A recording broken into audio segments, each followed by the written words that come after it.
Hey, what's up, everybody? This is Charles Tabansi. I want to welcome you guys to another episode of the Dreamerspro Show. We cover everything from sports, hot topics, classic debates, entertainment, and we give you guys a fresh perspective on things and how we see them. And today we got a pretty sad show for you guys here today. Well, before we get into it, please make sure you like the video and subscribe to the channel. Now, who are we talking about? We're talking about Zion Williamson. As you guys know, Zion Williamson over the last 48 hours has been in the headlines for all of the wrong reasons, right? All of the wrong reasons. I'm sure a good amount of you guys out there are abreast with his situation involving his personal life now being made public all over the internet. And a lot of people are talking about it. And I think in the midst of all of this, we're forgetting who Zion Williamson was supposed to be. Zion Williamson came out of Duke with the most amount of hype that I've seen from an NBA player since LeBron James. Why?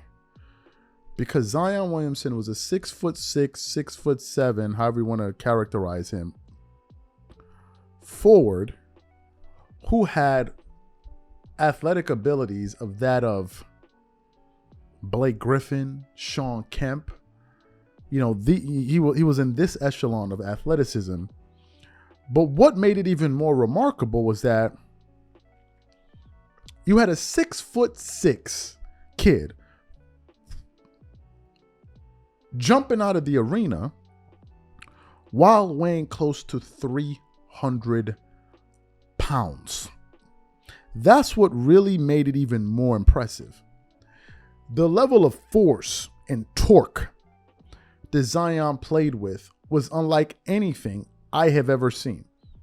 Even LeBron didn't have that level of torque.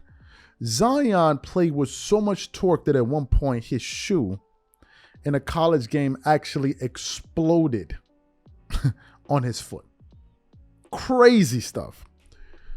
So coming into the NBA, there was a tremendous amount of fanfare and hype surrounding Zion. Everyone was clamoring to see whether or not this guy was going to be the next thing, the next big thing, right? Because I think at this point, the NBA is always looking for who's going to be the next LeBron, who's going to be the next face. But when he made it into the NBA, there started to be some concerns regarding his weight, right? A lot of people were worried that Zion was overweight. And they felt like, people like Shannon Sharp and others, they felt like it was going to be an impediment, you know, on his NBA career. So what happened? First year as a professional, Zion played 24 games. The next year, he played 61 games, and all of us thought, okay, he's beginning to trend in the right direction. And then last year, he played only 29 games. Now, in those 29 games, Zion averaged 26 points per game on 60% shooting from the field, 61%, 36.7% shooting from the three, 71% shooting from the free throw line, with 7 rebounds, 4.6 assists, 1.1 steals, and 0.6 blocks in just his third year. So a lot of people were like, can you imagine what a healthy Zion with a Brandon Ingram and CJ McCollum, what these guys would be, the New Orleans Pelicans, right? But then Zion got injured. He got injured, and during the process of his rehabilitation, we then heard him say, hey, you know, I've fully recovered.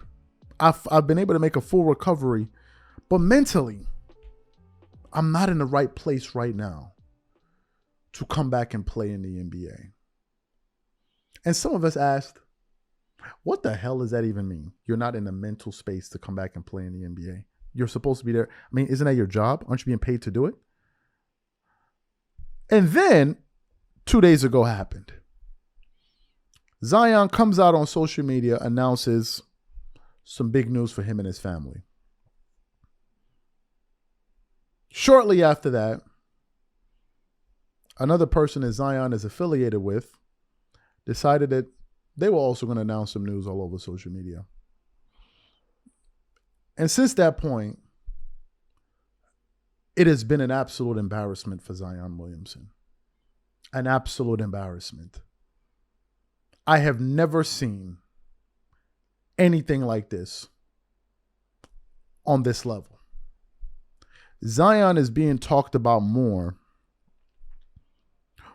for what's being said about him on social media than his actual basketball game. And I think this brings up a very important question, which is, what are we doing right now? What are we doing? There you are. You literally have a once-in-a-lifetime opportunity to play in the NBA. You already have a Jordan shoe deal. He's part of brand Jordan. And you've never even made it into the playoffs, nothing like that. They just gave that to you based off of your talent and your upside. And at the time, he absolutely deserved it. When he was playing, you could see that he absolutely deserved it. But in the case of Zion Williamson, bro, your team every single year, they're always wondering whether or not you're going to be able to play. The talk around town has always been, is Zion going to be able to keep his weight under control? And this has been the main issue with Zion. Is he going to be able to control his weight? So one would think that Zion would be doing everything in his power to ensure that he comes back on the basketball court and plays and showcases his ability. And the last time we hear from you, you say you're not in the mental space to play in the NBA. And then this story comes out. This is a terrible look. A terrible look. Now, some people, of course, will say, well, he's a young man. That he is. But then again, there are other players in the NBA that are also young men. How many of them find themselves mired in this type of mess? Another thing worth pointing out. Why do you think some of these NBA players, if you've noticed, a lot of them get married young? Have you ever noticed that? Have you guys ever noticed the fact that a lot of NBA players get married at a very young age? Have you noticed that a lot of young married NBA players? Have you guys wondered why that is? You look at Michael Jordan when he got into the league, he got married. LeBron James, he got married. Kobe Bryant, he got married. Draymond Green, he's married. I think Damian Lillard, he's married. Russell Westbrook, he's married. Paul George, he's married. All of these guys are married. Now the question is, why do you think they're doing that? Why is it that you think these guys are doing, apart from the fact that they themselves can financially afford to be married? The reason I believe these guys are doing that is because these guys want stability in their life. Because they have such a demanding job with so many moving parts. You're moving from city to city, state to state, going from this place to this place, playing this place, going to this arena, going to that arena, going to this arena, coming home, training, that you need something to keep you grounded. You need some level of stability in your life. And that's the reason I believe they do this. I believe these guys start families so early in order to ground themselves, that they have something that's holding their feet to the ground. But if you're just there floating and I'm not advising anyone to go out there and get married. That's not my advice here. I'm noticing a pattern. These guys want to make sure there's this little drama in their personal lives so they can go out there and excel at a high level. And in the case of Zion, when people are out there questioning your weight, I'm not saying it's easy to lose weight. For some people, it's very difficult. I'm one of them. I'm one of those people I can look at a plate of rice and I'll just start putting on weight. That's just me. I have an extremely slow metabolism. So I understand that it's hard. I understand that it's hard. But in this particular case, your job, that's your job. That's just a health thing for me. It's not my job. I don't need to be slim as hell to do my job. But Zion does. He needs to be in tip-top shape. And to have this be the story about you, when knowing that you're perfectly healthy to play. You're perfectly healthy to play. And you yourself said you've been cleared to play, but you're not mentally in the space to play, but you find yourself in this type of drama, this type of messy drama. It is an embarrassing look. It is an embarrassing look. I don't think anyone for sure, I don't think Zion gains anything from this. I don't see how this is helping his image. And an image is something in the NBA. It is. It is. It's really important. It's one of the currencies that you have. You have your game and you have your image. Some teams can pass on certain players that have fantastic basketball games, but they don't really trust they don't trust their character. Look at Kyrie Irving. No one is going to argue the fact that Kyrie Irving is a talented player. No one would do that.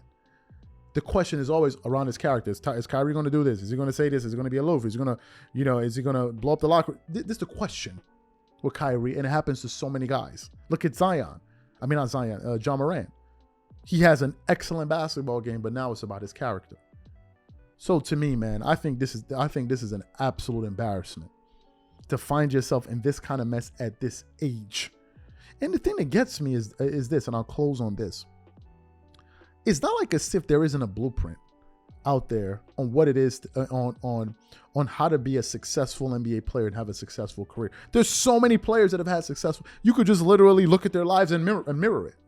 There's so, I mean, for goodness sake, you have LeBron, you have all of these guys.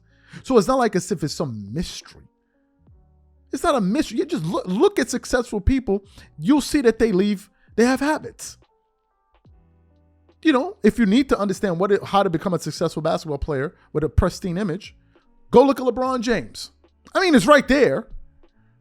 So to me, man, it's an embarrassment. I know a lot of people are laughing about it, but they're not laughing with Zion. They're laughing at him. It's a total embarrassment to find yourself in this type of madness. Good Lord. What a disgrace. And I just felt like we should touch on it. We spent a lot of days talking about whether or not we were going to produce this show.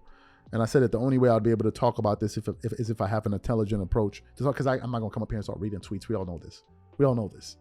But I wanted to kind of have something to say. So these are my thoughts. And the question is to you guys is, do you think Zion is going to get his head on straight, focus on his weight, and get back into the NBA and get back on the court and play at a high level? Whatever you guys think, please leave your thoughts in the comment section.